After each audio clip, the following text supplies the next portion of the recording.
ada dua rasa, ada rasa yang akan sama dirasakan, akan sama-sama merasakan hal yang sama ketika makna sembelih itu mau dimaknai harfiah atau simbolis gitu kan. Jadi rasa kehilangan anak bagi bapak dan rasa kehilangan bapak bagi anak, ada rasa di sana. Jadi nanti dulu sebentar dulu. Jadi sembelih secara gorok leher gitu kan, taruhlah kita anggap ini dijalani gorok leher, anak itu mati gitu kan, bapak ini kehilangan anak, kehilangan nih.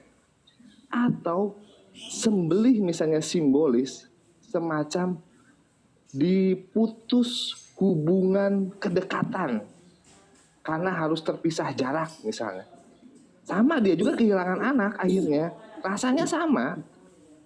Jadi disembelih hubungan kedekatan, hubungan inten antara bapak dan anak karena akan terpisah jarak gitu. Itu juga sembelih, makna simbolis. Rasanya sama-sama kehilangan anak nantinya. Bapak kehilangan anak gitu. Sama rasanya. Tapi pada saat simbolis ini saya lihat itu tidak ada makna akan di-stop. Nabi Ibrahim, Nabi Ismail menjalani ujian itu sampai tuntas gitu. Kalau harfiah ini kan kita yang harfiah sembelih gorok leher kan ada cerita di stop ganti domba gitu kan seperti itu, stop gak usah jadi digorok disembelihnya gak usah jadi kan kayak gitu, soalnya kan kayak gitu. Tadi abah tadi berdalih bahwa misalnya yang penting sampai ketakwaannya, bener bah, yang penting sampai emang para rasul itu diuji ya ketakwaannya gitu. Profesor sih saya tanggapi ya. Bentar Pak. Jadi begini, ini kan Allah itu kan maha perencana terbaik. Ya. Jadi pemahaman saya terhadap As-Saffat ayat 100 sampai 112, ini kan fokusnya ke 104 dulu deh ya. Ini tetap Allah itu akan menghentikan proses penyembelihan itu, makanya dipanggil wadainahu ayya Ibrahim, lalu kami panggil dia wahai Ibrahim. Itu kan sama aja Ibrahim stop, yang disembelih anak itu kan kasarnya begitu kalau kita bicara pakai bahasa kita sehari-hari. Jadi memang Allah itu tidak menghendaki penyembelihan fisik yang real, itu tidak. Makanya Allah hanya menguji sampai sejauh mana ketaatan Ibrahim alaihissalam itu terhadap mimpi-mimpinya itu. Sebenarnya mimpinya 3 kali itu mencerna ini enggak? Perintah itu. Mencerna ketika terjadi diskusi enggak antara Nabi Ibrahim dan Nabi Ismail? Di mana jawaban Nabi Ismail itu luar biasa ya. Ini kan diskusi jalan nih, Bah ya. Enggak apa-apa ya, Bah ya. Ini diskusi jangan asik nih. Yang penting diskusinya santai kan. Gini, dalam diskusi itu ya, Nabi Ibrahim menyampaikan maksudnya kepada Nabi Ismail. Apa jawaban Nabi Ismail? Dia persilakan kita jalani ujian itu, dan semoga kelak engkau mendapati aku di kalangan orang-orang yang sabar. Jadi ini bukan masalah ujian yang nanti imbasnya akan ada kematian, bukan. Karena jawaban Nabi Ismail itu tidak menunjukkan itu ujian yang sifatnya akan mematikan seseorang, enggak. Karena jawaban Nabi, semoga kelak engkau mendapati aku di kalangan orang-orang yang sabar. Paham itu jawaban spiritual Nabi Ismail alaihissalam tuh. Kalau misalnya makna itu sembelih seperti digorok, itu saya kira nggak akan ada ucapan kelak ya mendapatiku sebekalangan orang yang sabar, karena ya bayangannya mati lah gitu, selesai hidupnya gitu kan. Prof asumsi. Oke, sebentar Pak, maaf Pak, saya tanggapi dulu. Jadi itu kan kasusnya di awal di ayat 102 ya. Kan Ibrahim berkata kepada anaknya, wahai anakku, sesungguhnya aku bermimpi bahwa aku menyembelihmu, maka pikirkanlah bagaimana pendapatmu, ya kan? Lalu Ismail menjawab, ya kan? Wahai ayahku, lakukanlah apa yang diperintahkan Allah. Nah ini kan perintah. Jadi mimpi Nabi Ibrahim alaihissalam 3 kali itu sebenarnya secara implisit itu secara tidak langsung ya maksud saya. Itu perintah kepada Ibrahim. Karena itu 3 kali mimpi. Yang itu bukan perintah siapa Bang Osi? Nggak ada yang bantah itu perintah. Oh iya iya. Nggak ada yang bantah itu perintah. Ini kan sedang bicara apakah sembelih itu bermakna gorok leher atau sembelih itu bermakna menyembelih kedekatan hubungan anak dan bapak akan terpisah jauh gitu. Ya, saya Menyembelih yang tadi, disembelih hubungannya. menyembelih gorok leher, saya bilang gitu makanya. Nah itu dia, makanya ini kita diskusikan apakah sembelih ini sembelih leher, gorok leher atau sembelih hubungan kedekatan. Sembelih gorok leher. Pendapat enggak nih? Ya silakan Pak. Jadi persoalan ini saya termasuk orang-orang yang mengevaluasi agar kitab Al-Quran ini tidak mudah dikritik. Itulah, saya termasuk orang yang kayak gitu. Tidak ada celah kritik yang dikatakan Prof asumsi. Saya termasuk, makanya saya banyak mengevaluasi dari bahasa. Ya. Nah, kalau terkait dengan mimpi ini al-manami, ya. Ini kalau saya lihat dari menahan bahasa ya, literasi bahasa ya. Ini terkait dengan posisi di mana dia sebenarnya dalam keheningan, antara keheningan dan tidur, dan di situ ada rasa macam tersandar, teringat. Jadi posisi psikologisnya, posisi ya dalam al-manami ini artinya dia ini mimpi atau perintah, ini mimpi atau ini keheningan. Jadi posisinya si Nabi Ibrahim ini dalam keheningan atau dia ini dalam arti perintah.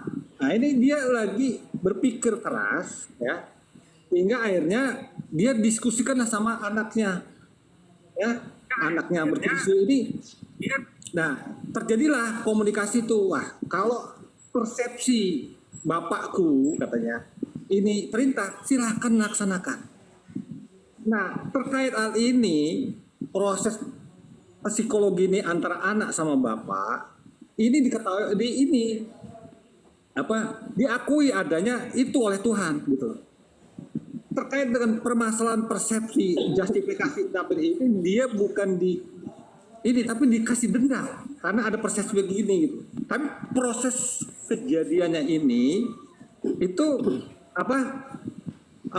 dibenarkan oleh Tuhan. Oleh sebab itu kamu gantilah ini. Jadi ini masalah psikologi. Jadi kalau saya melihat dari sisi ini ya, arti bahasa. Pak ya. Gitu, Pak. Oke. Jadi makanya kan beberapa hari yang lalu saya juga diskusi dengan Anggu Sepetik tentang hal ini. Ya, masih ada perbedaan saya dengan beliau. Ya nggak ada masalah. Ya, artinya saya sih oke-oke aja, terserah, itu kan hak orang. Mau berpendapat berbeda dengan saya, begitu juga dengan sebaliknya kan. Jadi penekanan saya, ya kan, saya pertegaskan sekali lagi kan. Di ayat ini, Safat ini, saya katakan itu penyembelihan beneran.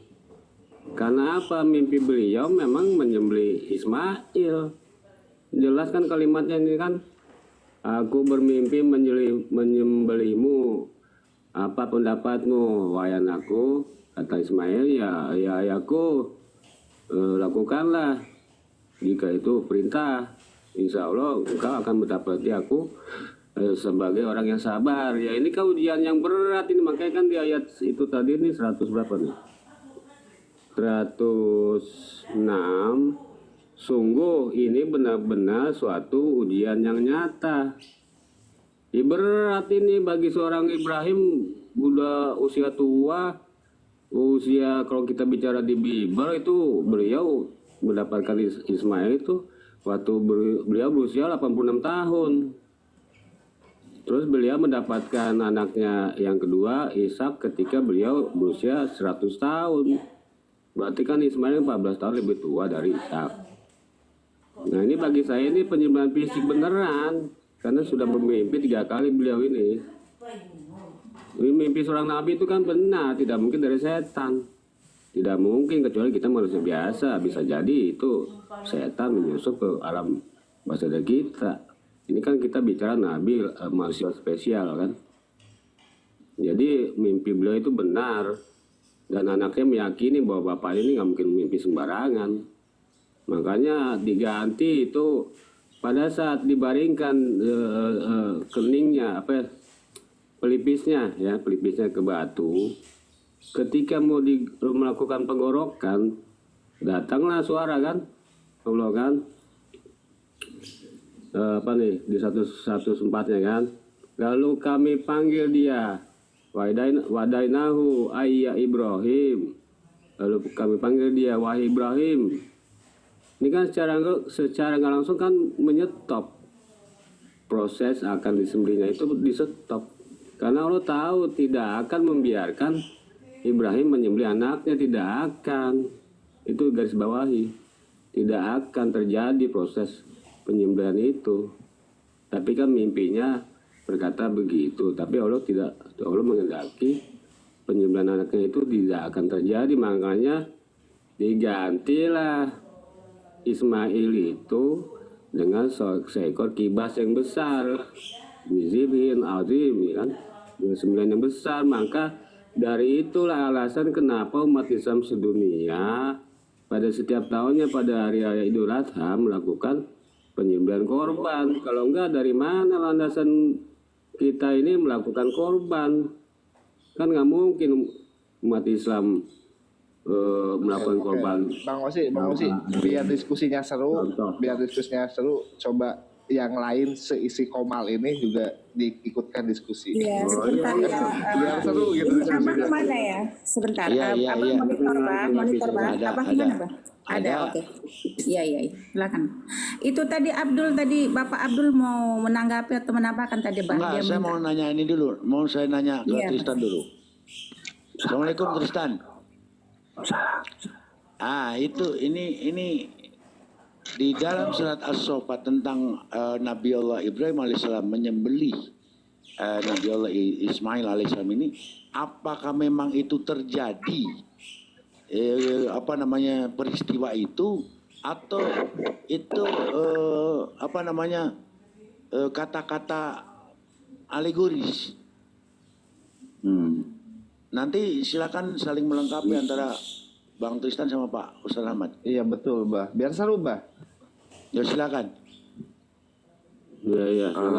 Ciri-ciri alegoris itu jelas ya di Quran.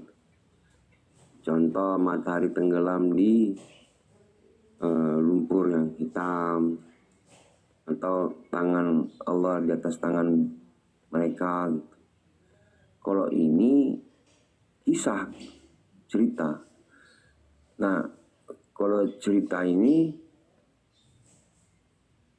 tadi tuh yang belakang tadi tuh,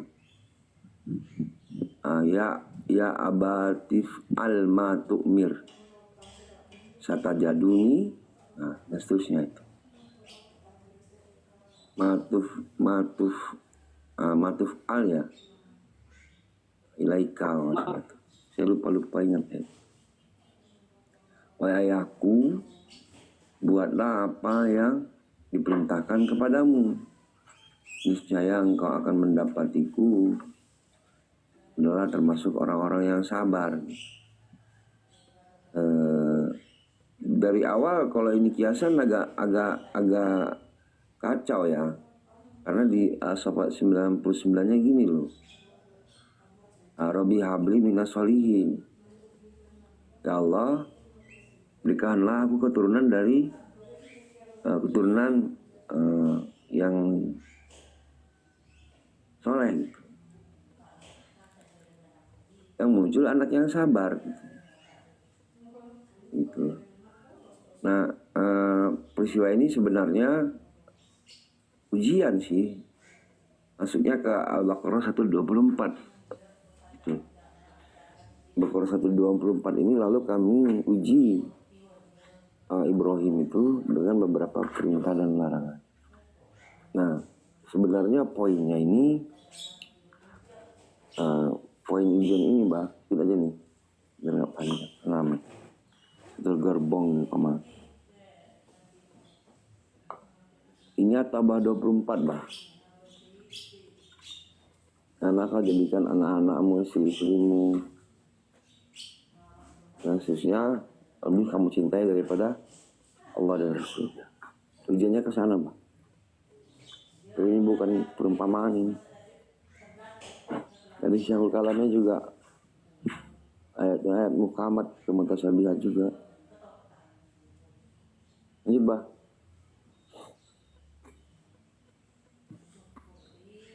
Mana abah ini?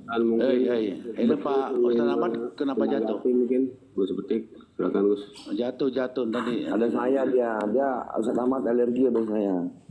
Wah, Kalau di samping saya suka ini, saya suka jewer telinganya.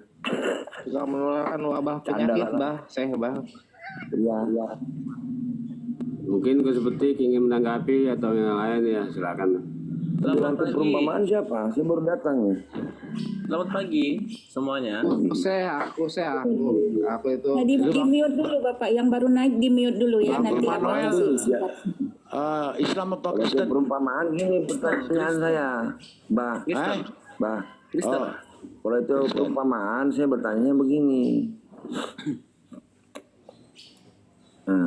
Apa namanya? Lalu ujiannya mana gitu Nabi Ibrahim alaihissalam? Nah itu saya mengungsi, makanya aku pernah mengkritik. Aku tuh lebih memahami pengungsian Nabi Ibrahim itu tidak sejak bayi, Nabi Ismail itu tidak sejak bayi. Sejak dia berusaha sanggup, itulah dia diungsikan. Itulah ujiannya. Diungsikan ke Mekah. Ke Mekah, ke tanah Mekah, ke padang tandus itu. Ketika diungsikan itu masih bayi, Bang Prof, bukan udah besar. Nah itu makanya Bang, itu kan kisah. Makanya kisah itu saya lihat ada celah kritik gitu kan. Itu ada falama balago itu ketika Nabi Ismail udah besar baru ditanyakan ini Said kok bermimpi begini terus sampai 3 kali. Nah, itu ada interaksi pembicaraan antara masa anak bayi ujian ketika Nabi Ismail alaihissalam dibawa ke Mekah itu lagi kecil. Maka ada Sofa dan Marwah. Nanti kenanya lagi begini loh. Kenanya lagi fayadnahu bizibihin azim itu. Gimana lu mau maknainya kalau itu kiasan? Nah kan gini ya. Lalu itu kami kisah. ganti dia dengan sembelihan yang besar. Nah. Iya, dengerin. Itu kisah. Jadi banyak menyampaikan karena kan semua sepakat ya, banyak sekali ayat-ayat Quran itu. Jadi terkesan seperti letterlock karena sastra, padahal tidak juga dimaknai secara letterlock. Jadi kata-katanya sepertinya letterlock gitu kan, tapi pemaknaannya belum tentu letterlock translate-nya atau kata-katanya itu sendiri gitu. Jadi kisah itu memang kisah itu disampaikan dengan tingkatan bahasa sastra yang sangat simbolik kayak gitu. Jadi domba itu reward. Aku bahwa setelah mau aku sekak. Gak apa-apa sekak aja. Gak apa-apa sekak aja. Jadi gini saya, dengerin saya ya. Jadi share benteng aja sekalian, share benteng. Bahasa sembelihan yang besar diganti dengan bahasa itu artinya karena mereka menjalani ujiannya tanpa ada penyetopan, Allah berikan reward seolah seperti sembelihan yang besar berupa kabar gembira akan lahirnya anak yang soleh yaitu Nabi Ishak alaihissalam. Udah. Mau disekak ya. Kenapa ayat ini ada juga di perjanjian lama? Peristiwanya mirip, Kejadian 22 ayat 1. Lalu datanglah Allah mencobai Abraham. Ambillah anakmu yang tunggal itu yakni Ishak. Kenapa? Di perjanjian lama kok kan hafal ya. Jadi kan sering dikritik tuh, masa sih Hagar menggendong anak bayi gitu kan, padahal anaknya udah dewasa. Beda terus lagi tahu-tahu pas sudah sampai di Pembahasannya Bentar, beda, Bah. bro, Bentar, Bah. Ini asumsi ya. ada hubungannya, Bah. Ini kena skakster kalau di sini nih. Nah, Ayo, silakan. begitu sampai di tempat tujuan di Barseba itu Ismailnya jadi bayi lagi. Padahal sebelum ditaruh di Barseba dia remaja gitu. Ini gimana Remaja, cerita itu remaja. kan? Kan ceritanya gabrul gitu, tidak ada konsistensi. Sebelum diungsikan dia remaja, setelah diungsikan dia jadi anak bayi lagi, disimpan di semak-semak apa kan gabrul ceritanya. Nah itu kan Gitu, kelihatan kita mereka udah diubah-ubah. Masa anak 16 tahun digendong di pundak ibunya, nonsen itu. Nah itu dia. Udah Sebenarnya Tristan dulu. Ya lanjut. Sebenarnya ayat ini turun untuk membantah kisah yang disembelih adalah Ishak sekalian. Ayat ini menjelaskan yang disembelih itu Ismail alaihissalam. Jadi Al-Quran itu datang untuk sebagai Al-Furqan, bro. Kalau nggak untuk apa itu turun? Mengisahkan ulang. Kalau boleh tanya, peristiwa yang kita pahami secara lazim terkait pengorbanan Nabi Ismail oleh Nabi Ibrahim ini, itu waktunya bertepatan dengan pelaksanaan ibadah haji nggak, Syekh? Enggak lah. Nah, lalu kenapa jadi landasan kurban Idul Adha? Kurban Idul Adha itu Bukan, waktunya nggak mesti jelas waktunya. bertepatan dengan ibadah haji gitu. Kalau waktunya nggak Pembahasannya mesti. jangan melebar dulu, beda lagi tentang kaifiat haji. Dalam diskusi sekali-kali melebar dimaklum aja, Pak. Sekarang aja detiknya, detik sekian, Izin sekian yang bertanya. sekian gitu kan. Nah, ini Apa, kan Bang Monoel? ada menyangkut haji katanya gitu. Saya tanya, Islam tuh kapan baru ada? Islam itu kan ada zaman Nabi Adam, Dek. Adinda. Islam itu Sejak kan zaman Nabi adanya Adam, Adinda. pada abad ke-7 baru ada Adinda, Islam. izin dulu sama host Adinda. Adindaku, coba izin sama host dulu. Sudah Host izin gimana sama host ini host?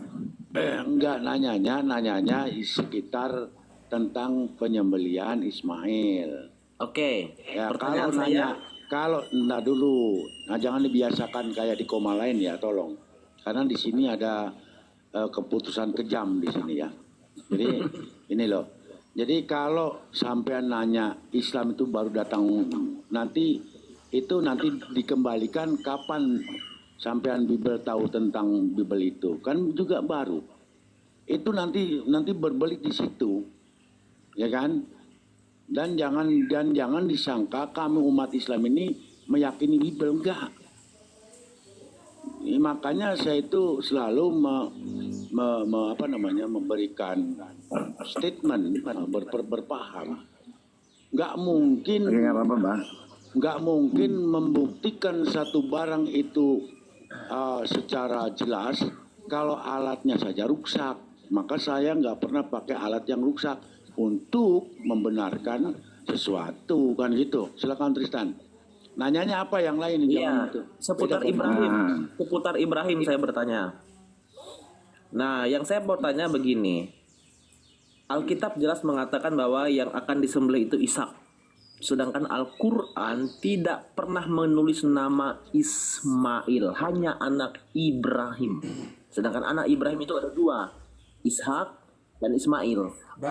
Al-Quran tidak pernah menulis secara jelas itu Ismail. Biar aja Gus. Teman-teman saya pendek Muslim, saja.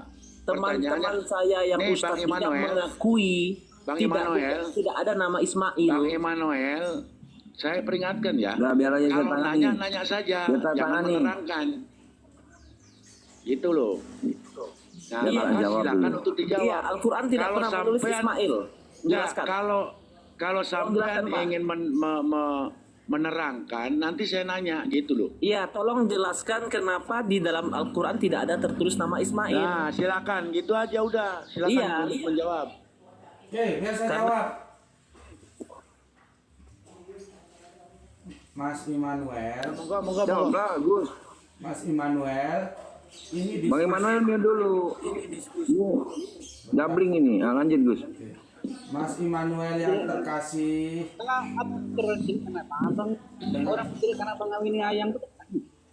Mas Immanuel yang, aduh, ngomong kabeh gitu. Ya silakan. Mas Immanuel yang terkasih, ini Komal Islam.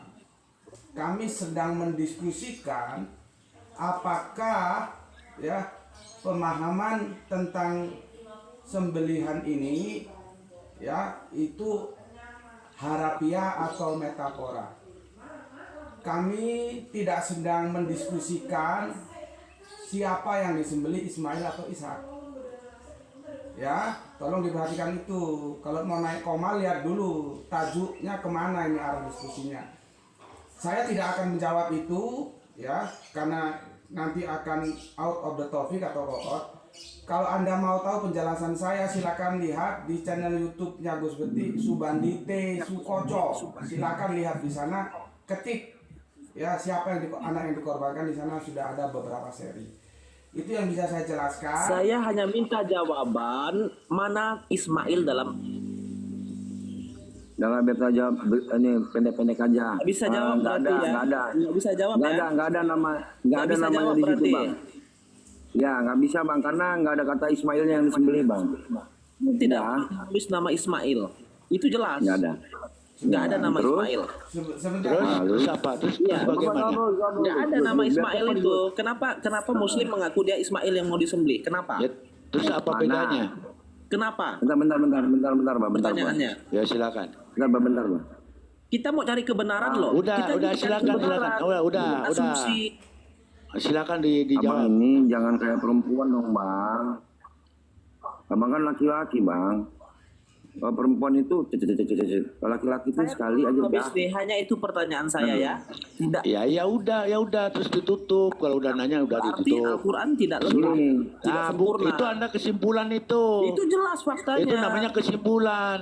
Berarti Kesimpulan saya, Bibel Anda itu bukan kitab nggak ada suci. tahan. Saya jawab. Jadi gini, ada Orang nggak punya kitab akhlak. kitab yang menjelaskan anak usia 3 tahun disuruh membawa kayu bakar ke atas gunung yang mati.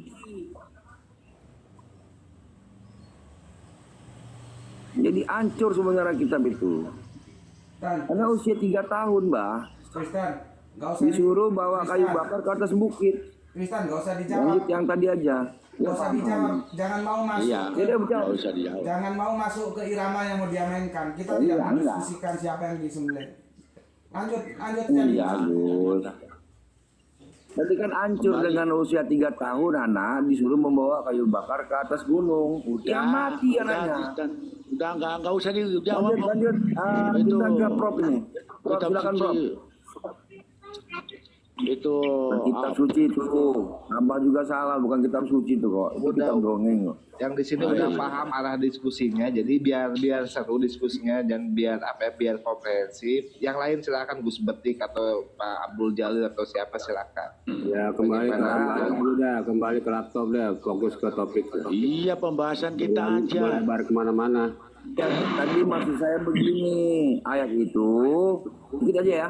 Ayat itu untuk membantah tentang tulisan dari orang-orang Yahud bahwasannya yang disembelih adalah Ishak.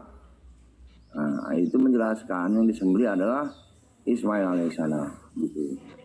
Itu sih. Lanjut.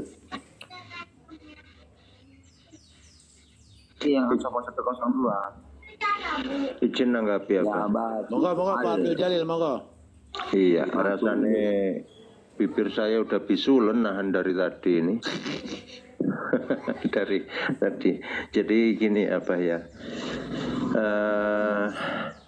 Dasar pemikiran dulu apa? Jadi ayo kita biasakan kita itu sadar diri, maksudnya gini.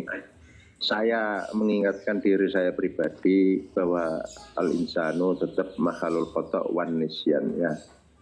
Jadi dalam kita mengartikan Al-Quran jangan multi tafsir sakar PDW, karena memang khusus Al-Quran itu ada tata cara menafsirkannya. Itu yang satu.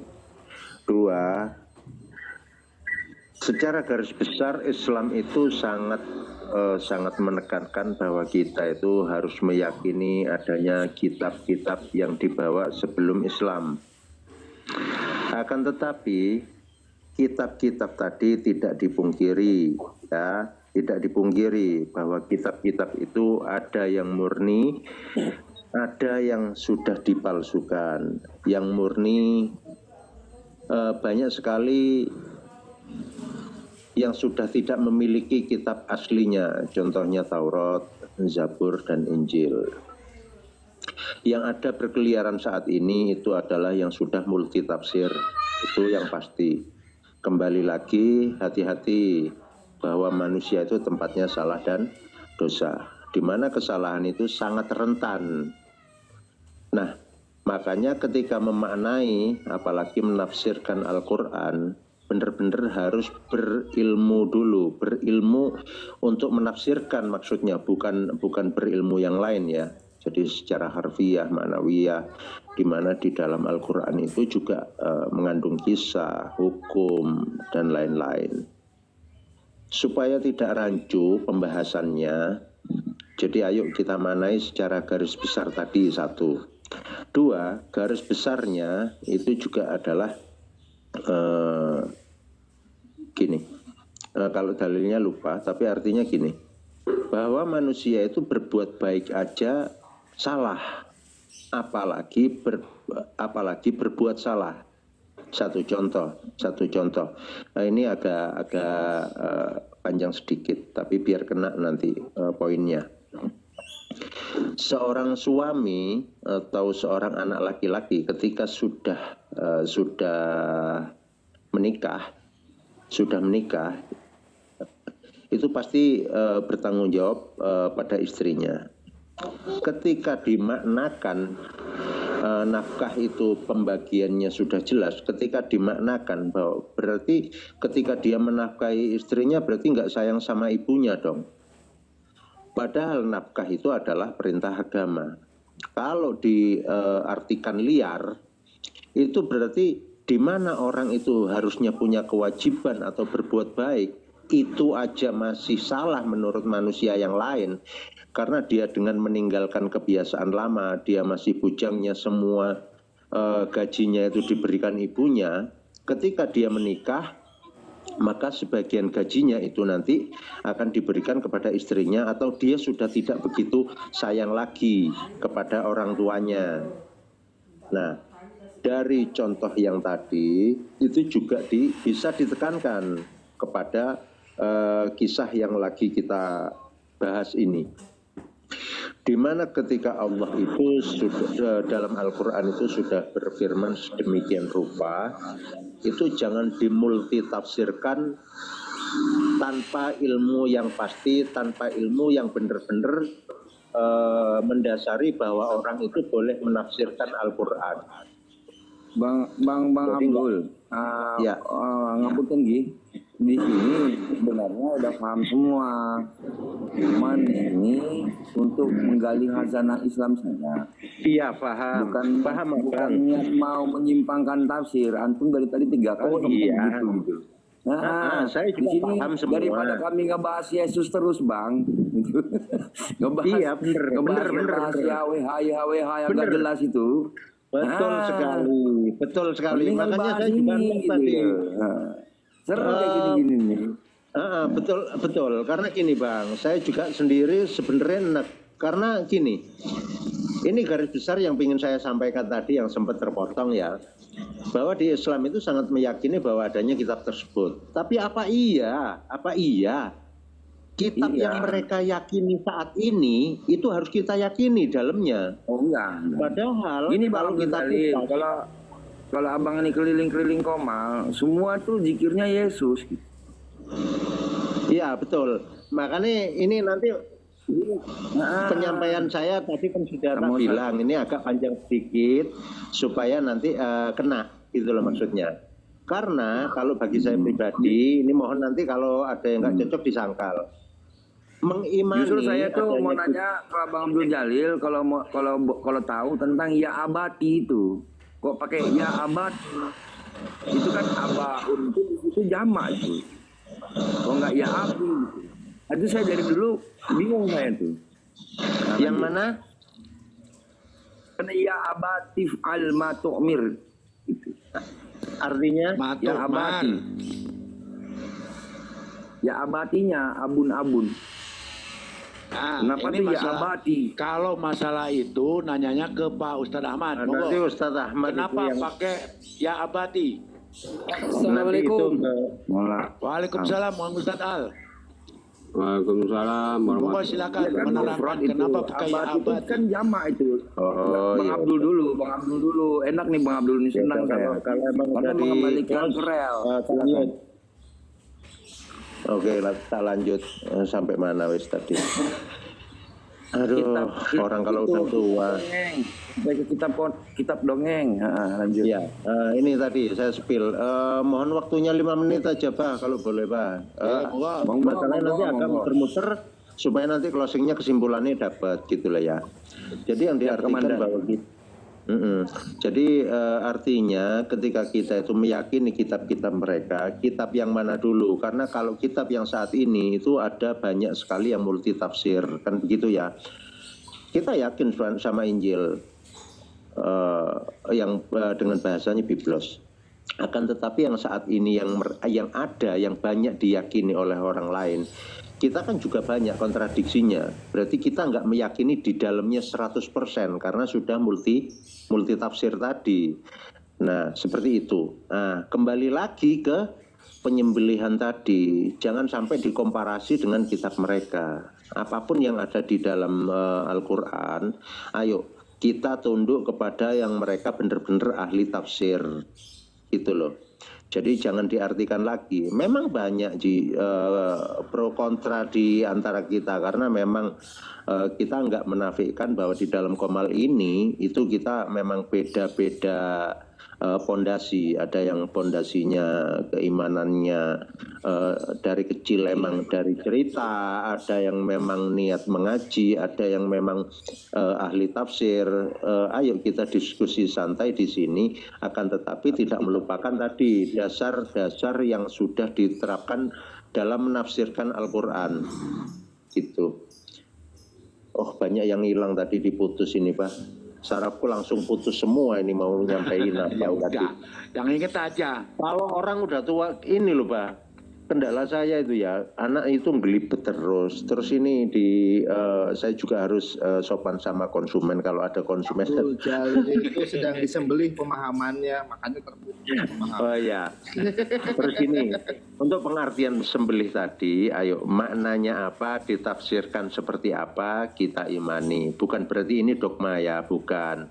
Akan tetapi ketika kita sendiri yakin pada diri kita bahwa kita itu bukan ahli tafsir, kita imani dulu sambil kita mencari referensi-referensi yang ada.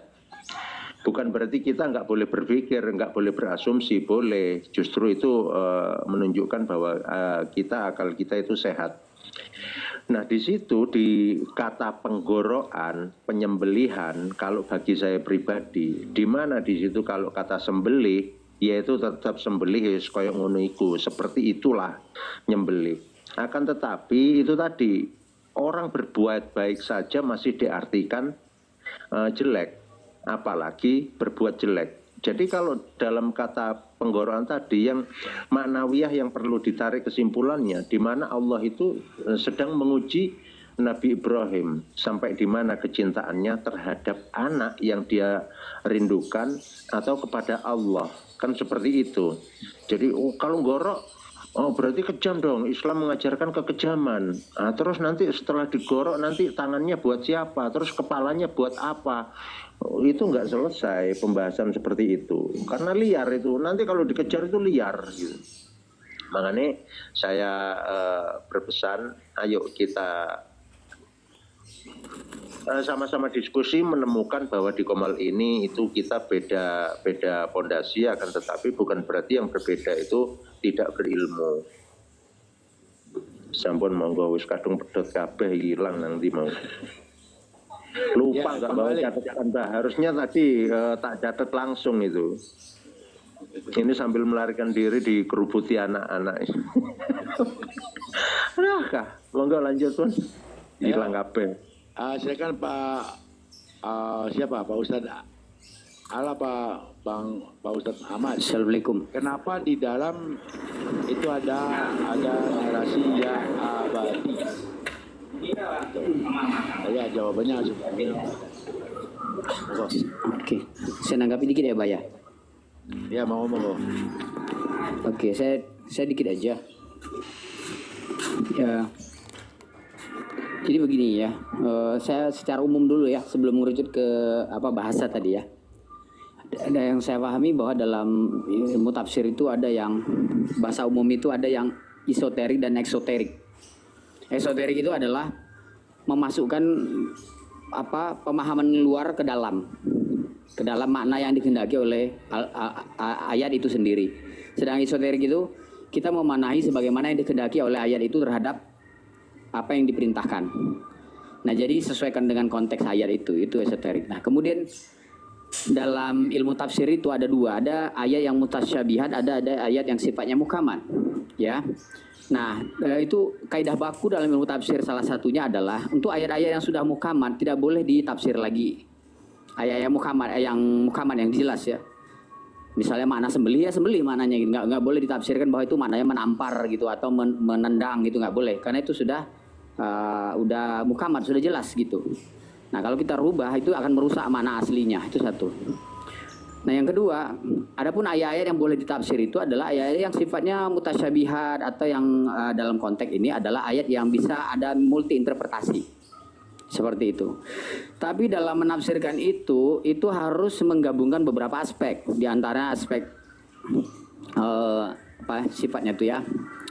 Teknikalnya gimana gitu, kemudian ilmu-ilmu yang lain juga mesti diikutkan gitu, nggak hanya dalam ilmu terjemah saja, misalnya al-sebabun nuzul ya, kemudian nasah mansukh ya, kemudian kaidah-kaidah tafsir yang lainnya lah gitu. Nah, tetapi secara umum yang saya sampaikan itu tadi yang bahwa untuk ayat yang muhkamat itu maka tidak boleh ditafsir sebaiknya.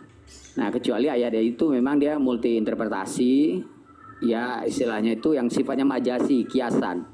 Seperti kata mungkin banyak lah ya Al-Qur'an ini contoh, misalnya menyentuh misalnya kan atau ya salah satu contoh lah. Nah, kecuali yang lebih umum lagi adalah yang sifatnya mutasyabihat misalnya. Nah, itu memang butuh ahlul ilmi untuk menafsirkannya. Sedangkan kalau kita tidak termasuk di situ, maka akan dia akan bias gitu. Ya mungkin itu aja dulu, Pak. Lanjut. Ya, ini pertanyaannya begini, Bang Al.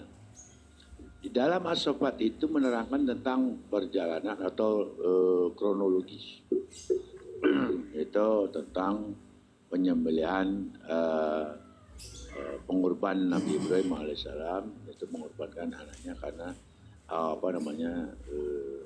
sampai menceritakan tentang mimpi beliau kepada putranya. Ini maksudnya emang kejadiannya begitu apa emang itu cuma alegoris gitu maksudnya gitu loh. Ini pertanyaannya. Adapun nanti makna daripada itu kan beda lagi tuh maknanya. Karena makanya disebut kurban itu kan nanti bisa diambil dari koroba, yakrobu, kurbanan kan.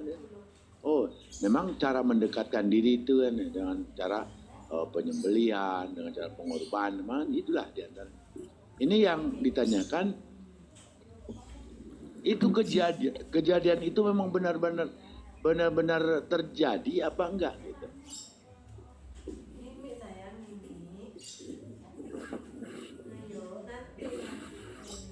Izin apa?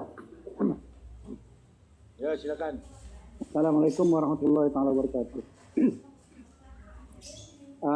Pertanyaannya, apakah penyembelihan ini benar-benar terjadi atau hanya kemana kayak dikatakan persepsi tadi ya? Saya mendengar dari pertama bahasanya di bawah aja, karena tadi saya ke pasar. Pertama, peristiwa penyembelihan ini bermula daripada mimpi Ibrahim. Dan mimpi ini diwakilkan terjadi pada 3 malam. 3 kali berturut-turut, 3 malam berturut-turut. Baru dia yakin bahwa ini adalah wahyu. Setelah wahyu dari Allah memerintahkan dia untuk menyembelih Ismail.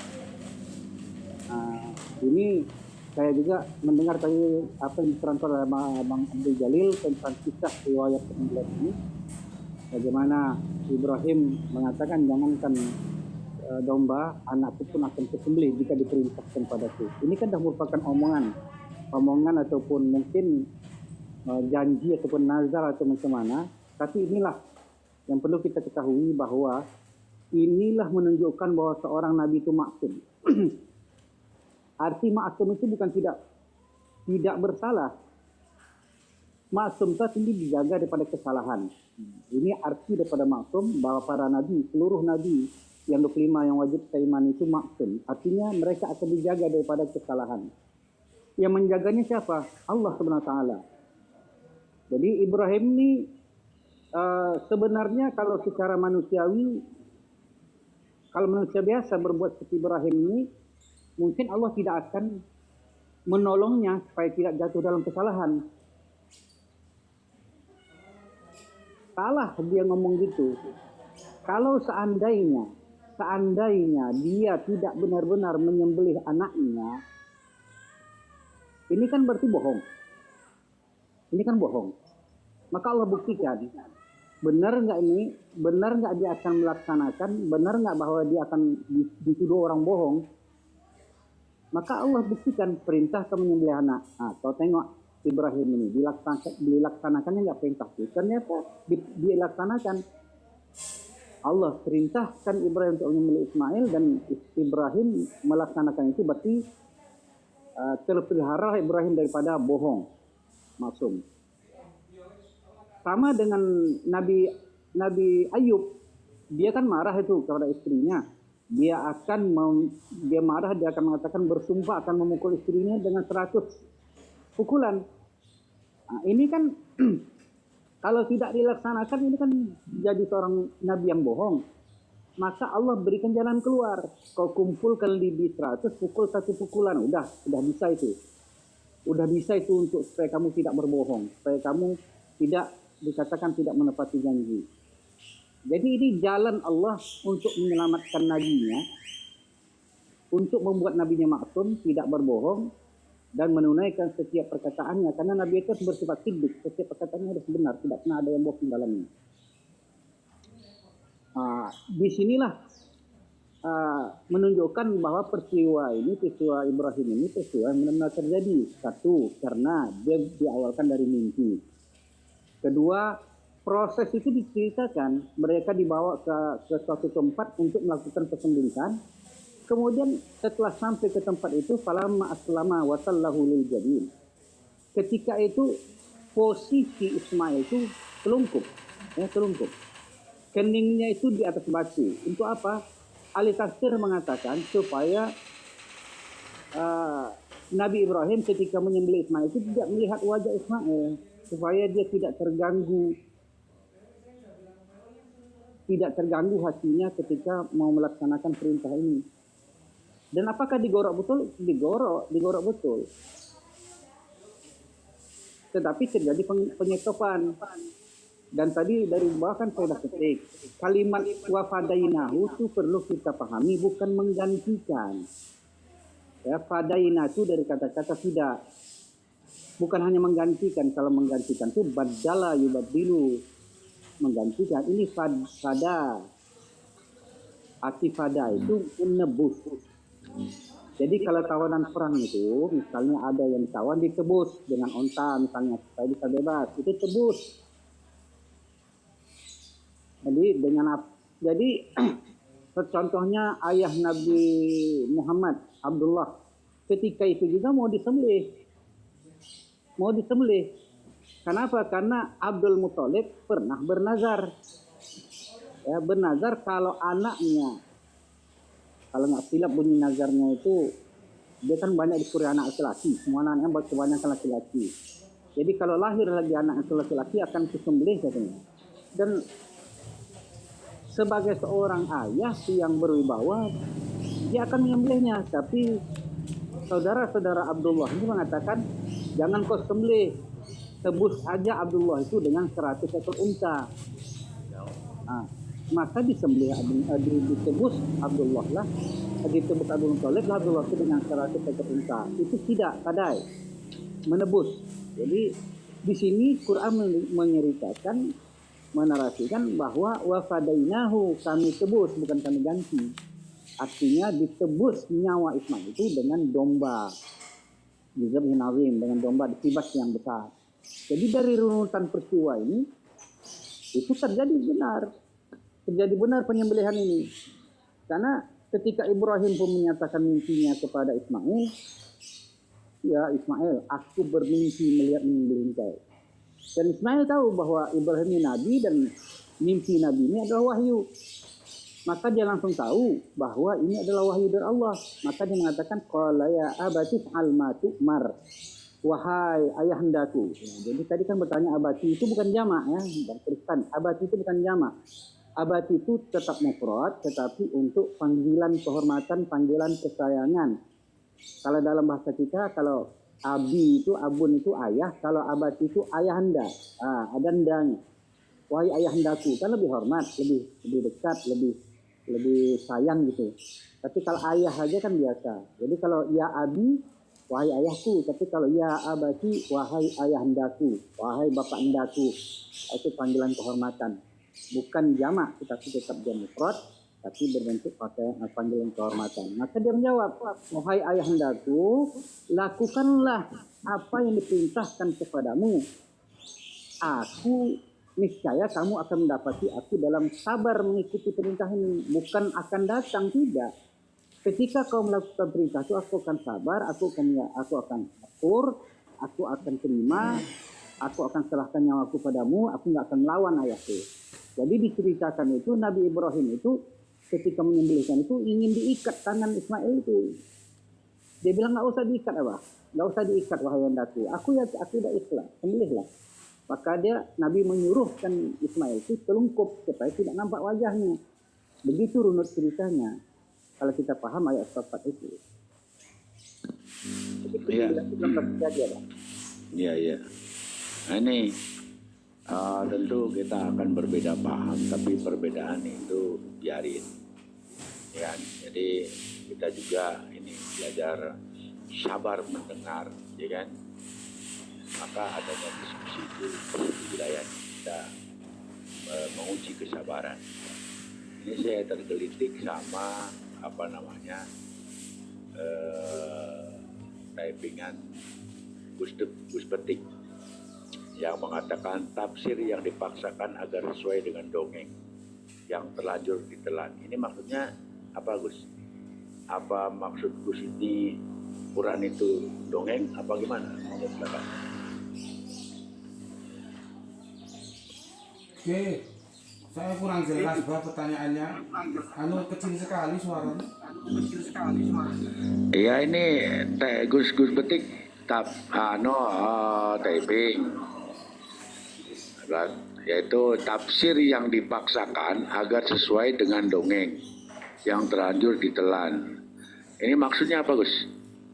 Maksudnya begini, Mbak. Aku ambil contoh ya. Pertama ucapkan Assalamualaikum kepada semua saudara-saudaraku yang semoga dirahmati Gusti Allah. Waalaikumsalam. Baik yang tidak sependapat maupun sependapat, kita semua adalah pendukung ya Kanjeng Nabi Muhammad. Lebih untuk Ustadz Ahmad, terima kasih ya. Jelas aku berhadapan keras dengan dia. Aku bikin kalem-kalem dulu supaya slow aja. Karena nggak bisa ketemu. Pemahamannya konservatif itu akan benturan dengan yang progresif, itu sudah jelas. Tapi bagaimanapun kita tetap saudara. Ya. Oke, Pak. Terkait dengan pertanyaan Abah. Kan kita sudah tahu, Pak, ada kisah-kisah Israiliyat. Ya. Dan Kanjeng Nabi telah mengingatkan kepada kita terkait yang begitu-begituan lah ya, yang dari pendahulu-pendahulu saudara kita baik Yahudi maupun Nasrani, jangan diterima semua dan jangan ditolak semua. Artinya apa? Logik itu harus dikedepankan gitu. Contohnya ketika seorang sahabat minta nasihat Kanjeng Nabi menghadapi istrinya yang rewel, akhirnya Kanjeng Nabi mengingatkan, ya. Dan ingatan itu banyak direkam oleh kita semua. Wanita itu diciptakan dari tulang rusuk. Dan itu ditelan semua tanpa melakukan kritik teks. Apa yang dilakukan Prof asumsi itu kritik teks. Artinya kita kritik itu artinya kita mengamati teks, kita tunduk terhadap teks. Itu yang disebut exegese. Itu exegese. Kita tunduk terhadap teks. Kalau exegese kita menundukkan teks. Ya tinggal terserah mau milih yang mana. Ehad itu kalau kita exegese ya satu, tapi di tangan orang yang exegese kesatuan. Nah, itu ya, nanti pendekatannya itu tahrib. Tahrib itu bukan tasrif. Tasrif itu pemecahan kata, tahrib itu perusakan kata. Perusakan itu ada dua, ada tafsirnya yang dirusak, teksnya benar. Contohnya ehad. Ehadnya itu benar gitu aja, tapi tafsirnya dirubah dari yang satu menjadi kesatuan, maka adalah 1 tambah 1 tambah 1 1 ya. Terus contoh tafsir yang teksnya langsung dirusak terjemahannya ya, tapi terjemahannya ini ya. Babi ya. Supaya bisa makan babi-babi lain ditambahilah babi hutan. Jadi babi hutan yang haram, babi lain halal. Nah, itu tahrif yang langsung kepada teks. Selanjutnya kan kita semua pada dengar wanita itu diciptakan dari tulang rusuk. Semua kita mengikuti itu tanpa melakukan kritik teks, bahwa dalam pendekatan lisanul Arabian ada isim, ada fiil, tetapi ada yang namanya harf atau disebut harfun, itu kecil. Ya. Tetapi walaupun kecil itu bisa mengubah makna. Maka diksi min itu kan mengalami polisemi, bisa berarti dari, bisa berarti bagaikan.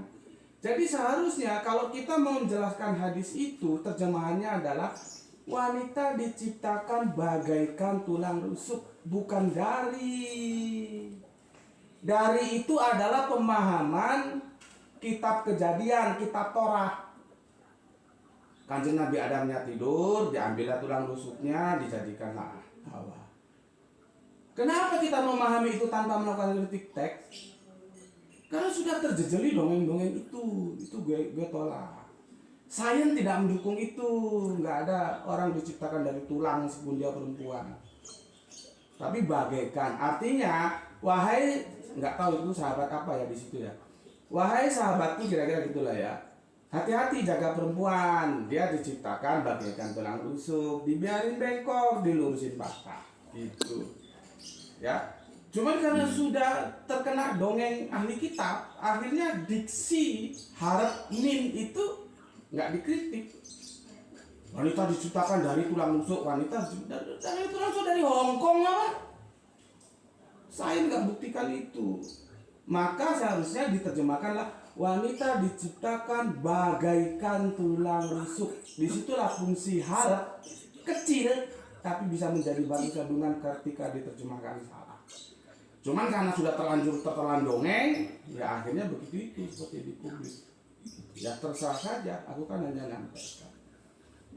Itu contoh satu, Bah. Contoh yang kedua, aku menolak terjemahan Depak terkait tentang surat apa ya?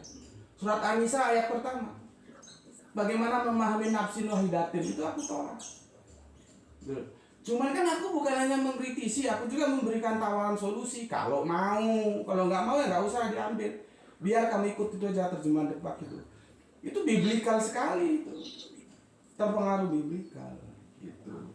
Nah ini juga sekarang yang jenengan tanyakan bahas surat As-Saffat. Pemahaman tafsiran yang ada ya itu sudah terkontaminasi dongeng yang diambil dari kitab-kitab perjanjian lama. Maka kalau itu dipahami secara harafiah, ya itu identik dengan apa yang tertulis di Torah, kitab perjanjian lama. Itu harafiah, sembelihnya harafiah. Cuman di sana kan Ishak dan Ismail yang tadi kita stop ya. Kita tidak sedang mendiskusikan Ishak apa gitu ya. Di sana harafiah banget. Ishak di atas, dibawa ke naik gunung ya, lalu Mana ayahanda yang mau disembelih ini sudah ada bakarannya, sudah ada kayu-kayunya gitu maksudnya ya. Akhirnya disembelih Ishak terus dilarang, jangan kau sembelih anak itu. Gitu. Itu tuh pemahaman ribet, itu yang dia maksud, Pak. Maka saran gue supaya tidak kemana-mana, sama-sama kembali ke teks, original teks, sama-sama. Jangan ditambah-tambahi, Di situ jelas ya, yang ada itu zabin itu kening, nggak ada leher di situ. Jangan ditambah-tambahi terus disuruh terungkup biar nggak nampak, itu kan ditambah-tambahi. Itu namanya eisegese kalau kita sekolah di sekolah Alkitab ya. Jadi kira-kira di tingkat master lah itu diajari. Kita mau exegese mau apa, mau exegese? Mau nundukkan teks atau mau kita tunduk terhadap teks? Ya, gue nggak berani menundukkan teks, gue nggak berani exegese, gue tunduk terhadap teks. Apa kata Al-Quran? Itu gue paham. Makanya gue ngomong berani. Gue bukan abal-abal, Pak. Apa panggilkan itu depan, diskusi sama gue layani. Gitu. Makanya kan gue sampai sekarang nggak setuju kalau zakat itu diterjemahkan sodako diterjemahkan zakat. Gue nggak setuju. Gue punya argumentasi. Ya. Begitu juga contoh kecil lagi di surat 107, surat 37 itu sudah jelas adil kok diterjemahkan besar. Itu tadi kan kalian itu menerjemah termasuk Kang Mas Ustadz Osi. Ada korban terjemahan. Kita disodori teks original kok, alhamdulillah kita bukan mereka yang kemana-mana bawa terjemahan, nggak pernah bawa kitab suci. Dan dalam kerangka berpikir akademis, terjemahan kitab suci itu bukan kitab suci. Dan kita harus bangga sebagai orang Islam, kita punya dua-duanya. Kita punya kitab suci, kita punya terjemahan kitab suci. Nah, kembalikan. Gue nggak asal ngomong, gue nggak setuju itu. Dan kami tebus anak itu dengan seekor sembelihan yang besar. Tuh dikabarkan wedose gede lemu gitu. Orang teksnya bilang adim kok. Adim itu agung. Di sini justru menunjukkan itu tidak berbicara tentang wedus. Karena nggak ada wedus itu agung, nggak ada ceritanya. Jadi pengorbanan itu adalah pengorbanan yang agung. Gitu loh, bukan besar dari ngomong besar itu akbar. Ngerti kalian? Itu yang aku bisa sampaikan. Sebetulnya kalau bagi aku ini sudah finish kok ya, sudah finish. Aku hanya menyampaikan, ayo kita kembali ke Quran. Kalau mau ikuti dongeng ya terserah. Dan aku sebetulnya nggak mau bicara karena sudah diwakili oleh Prof Asumsi itu. Ya. Dan juga poinku sudah lumayan lah, 200 dolar lebih banyak dari kalian semua. Ya. Semoga menjadi berkah pada yang berarti udah tenang ya Gus ya. Sebentar. Itu yang aku sampaikan, semoga tidak ada kesalahpahaman. Aku tetap memberikan ruang. Kalau mau percaya dongeng silakan, kalau mau percaya atau mengambil seperti yang aku sampaikan silakan. Kurang puas, lihat di channel YouTube-nya Subandi T. Sukoco. Ada 3 atau 4 seri. Aku mendekonstruksi terjemahan Quran surat As-Saffat ayat 100 sampai 102. Ya, oke, itu selesai dulu ya. Itu selesai dulu, kita anggap selesai dulu. Aku mau menjelaskan apa yang dipertanyakan oleh kafir satu tadi yang bajingan itu. Ya. Kenapa Al-Quran tidak menyebutkan nama Ismail? Bukan berarti terus yang disembelih Ishak. Kenapa nama Ismail tidak disebutkan? Untuk apa perlunya disebutkan? Karena anaknya masih satu. Makanya gue menolak tafsir 3 abad pertama Hijriah. Itu ulama kita itu menafsirkan memang pertarungan pemikiran mereka Israiliyat itu yang dikorbankan itu Ishak. Itu suatu bukti bahwa ulama dulu itu benar sekongkong apa? Ya bisa benar bisa salah. Contohnya bagaimana memahami siapa yang dikorbankan. Baru abad keempat lahirlah tafsir dari Ibnu Katsir yang disembelih itu Ismail. Dan gue sependapat, bukan gue mengikuti Ibnu Katsir, ada apa urusannya? Dia punya otak, aku punya otak kok. Gue sependapat dengan Ibnu Katsir. Yang dikorbankan itu adalah Ismail. Berdasarkan apa? Jalannya cerita kita baca dari surat 37 ayat 100 sampai 113 itu tidak merujuk kepada Ismail, bukan Isa. Karena Isa kan baru dilahirkan di ayat 112.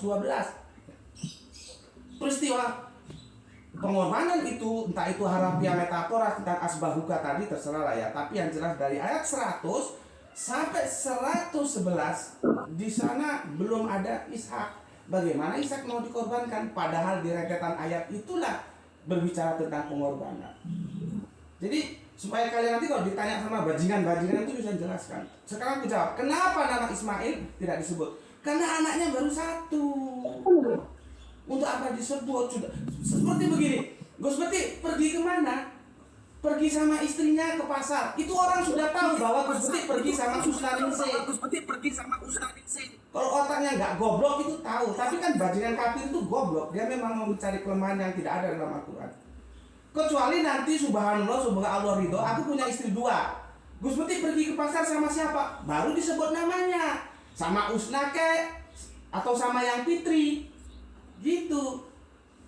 Tapi kalau masih Fitri itu istri kedua maksudnya. iya dong Pak, tolong diamini gitu loh Pak. Ini aku ngomong terang-terangan. Iya. Amin. Loh tenang Kang, aku itu teman-temanku yang pengusaha-pengusaha aku marahi. Mereka mau nikah siri, aku bilang jangan. Hormati ibumu itu boleh nggak disiri. Kalau mau nikah poligen, kamu banyak duit, yang resmi, yang sah, yang semua orang tahu. Berpoligamilah menurut syariat Islam supaya tidak menjadi sasaran tembak kafir-kafir itu. Aku Fokus sama koin aja dulu Gus, jangan pecah ke poligami. Fokus sama koin aja dulu, gak usah bikin poligami dulu. Ya kalau mau tambah lagi ya alhamdulillah. Jadi gitu ya, nanti teman-teman. Yang penting udah pecah koin Gus. Jadi kalau teman-teman ketemu kafir-kafir bajingan tanya jelas begitu. Kenapa nggak disebut namanya? Yang tak apa disebut orang anaknya baru Ismail itu kok gitu. Itu yang bisa aku sampaikan ya. Dan tolong ya, kita ini saudara. Aku tetap menghormati kok. Kalian mau ikuti dongeng-dongeng itu, monggo. Mau ikut seperti yang aku sampaikan, monggo. Tidak ada masalah. Cuman aku sarankan kembalilah kepada original teks. Ya, di sana kita bisa berdebat. Kalau dongeng-dongeng dimasukkan nanti ngawur semua gitu. Ya, itu bahas semoga Abah paham ya yang aku maksud tadi. Itu semuanya semoga bermanfaat diskusi ini. Abah juga dan keluarga semoga diridhoi Gusti Allah, juga sama saudaraku. Kita sama-sama berjuang bahwa Islam itu harus tinggi. Bismillahirrahmanirrahim. Alhamdulillahirobbilalamin. Alhamdulillah. Ini jadi di sisi lain ini saya itu memang bertentangan, bertolak belakang sama Gus Beti, tapi dalam hal poligami satu madhab. Bah, saya boleh tanggapi sedikit Bah. Tar dulu. Bang Osi tar dulu. Oh iya. Nanti ada ininya, ini waktunya. Bang Faisal kan, assalamualaikum. Waalaikumsalam, Abah Teak, sehat semua ya, teman-teman saudara semua yang ada di kampung. Silakan. Luar biasa nih diskusi. Nambahin boleh. Oke, ini diskusi yang luar biasa yang perlu kita ambil intinya dari kedua kubu ya. Jadi saya kira itu sudah menjadi ranah diskusi memang ya, antara apa yang disimpulkan oleh Gus Beti ataupun oleh Ustadz Ahmad ya. Namun yang ingin saya titik beratkan itu satu hal, bahwa baik dalam menerjemah ataupun menafsir Al-Quran itu terlebih dahulu kita harus sadar diri dulu siapa kita, itu yang perlu menjadi titik berat. Apakah kita sudah memenuhi syarat dalam dunia akademisi secara kebahasaan atau tidak ya. Saya juga tertarik kepada apa yang diucapkan Gus Beti tadi, bahwa azim tidak sama dengan kabir ya. Tapi dalam metode bahasa itu bisa disebut dengan muradif ya. Jadi kalau kita belajar bahasa Arab biasanya kaburo bermakna ay aduma gitu. Jadi saya kira umpama depak mengartikan aduma itu juga kabiro, itu diambil dari sudut sinonimnya seperti ya. Jadi kalau diartikan agung, ini saya juga belum menemukan referensi bahwa makna azimah itu juga agung ya. Karena ada beberapa kosakata di samping aduma bimakna kaburo wa bimakna dohuma. Itu 3 kata yang maknanya sama kalau kita pernah belajar bahasa Arab, khususnya dalam bidang sinonim ya. Nah, lagi-lagi yang saya lihat sementara ini bahwa terjemahan Depak itu lebih mengacu kepada tafsir Jalalain kayaknya ya. Jadi coba aja kita rujuk kepada kitab tafsir Jalalain, kira-kira bidzibhin azim itu apakah kemudian di sana ai kabir begitu ya. Jadi tidak ada salahnya sebenarnya, tergantung nanti ke dalam bahasa Indonesia saja, mau kita artikan besar ataukah kita artikan agung. Kalau bermakna besar berarti kalimat itu kalimat majaz, begitu aja sebenarnya sih. Jadi tergantung kepada nalar pola pemikiran kita gitu. Nah, yang sangat mencerahkan apa yang diutarakan oleh Gus Petik tadi terkait 2 manusia suci dan agung, yaitu Nabiullah Ismail dan Nabiullah Ishak ya. Itu saya sangat setuju sekali dengan alasan yang dibawa oleh Gus Petik, tidak disebutnya Nabiullah Ismail dalam Al-Quran itu sangat logik. Kenapa? Karena waktu itu memang Nabiullah Ibrahim hanya mempunyai nama satu, yaitu Nabiullah Ismail alaihissalam. Itu mungkin yang masih bisa saya sampaikan, Abah, saya dan teman-teman semuanya. Monggo lanjut dulu. Ya, terima kasih. Saya ini sebetulnya sambil buka-buka tafsir Jalalain sih, sebetulnya gitu. Jadi memang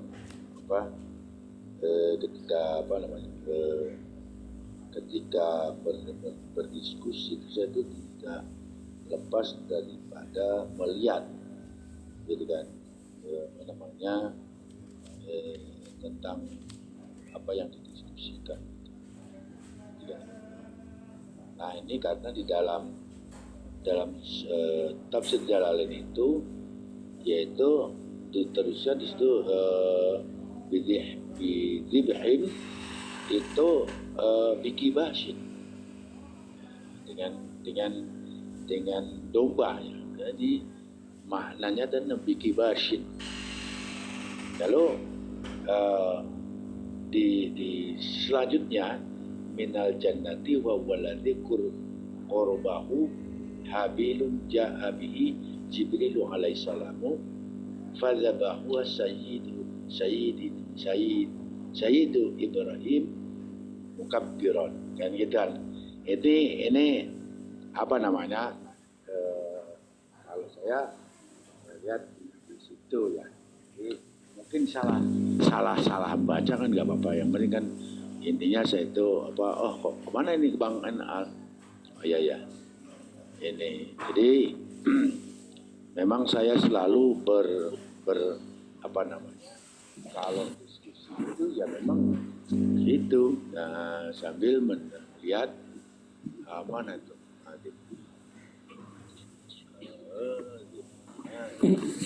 Ini tafsir Sawi.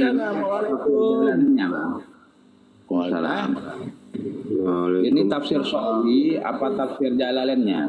Jalalain ini. Jalalain ya. Iya. Ya, nah ini, nah jadi kan gitu kan bidabihin dan bikibasin, bidibihin. Ini di depannya minal jannati waladzi qurbahu ya wa Ismail.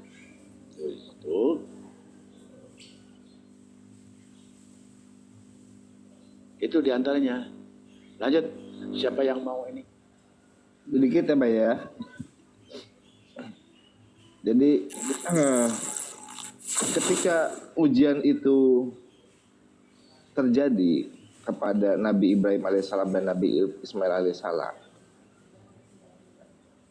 saya melihat secara penerawangan asumsi itu bukan konsumsi publik. Itu bukan konsumsi publik, itu satu hal. Kamprop. Orang gantengnya ikut gimana ya?